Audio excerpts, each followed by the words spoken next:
Although the financial summit in Washington over the weekend did not produce immediate results, President Bush called it a good start. A meeting is not going to solve the world's problems.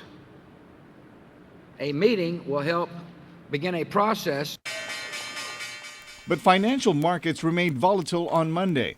The Dow Jones Industrial Average lost another 2.5% after Citigroup announced it will cut 53,000 jobs worldwide. Forbes magazine editor Jack Gage says the announcement only deepens the already substantial job losses in the banking industry. So this is increasing that by almost a full third. And in the context of the current meltdown and the crisis thus far, that's certainly yet another leg down for job costs, going forward. The bad news comes as U.S. senators debate a bailout package for the struggling auto industry. Michigan Senator Carl Levin says the collapse of the nation's big three automakers would have disastrous consequences. $200 billion in lost taxes is the estimate if the domestic automobile industry goes under. $200 billion lost to the taxpayers of America through the loss of these 3 million jobs.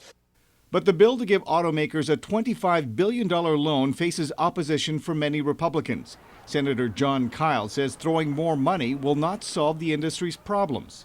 This didn't happen to the auto companies overnight. For years, they've been sick. They have a bad business model.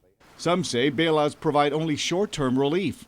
British Prime Minister Gordon Brown says cooperation, like that shown by world leaders at the G20 summit, is needed. It's clear that this is a global problem that requires global solutions, and the outlines of a global route map for recovery were agreed last weekend.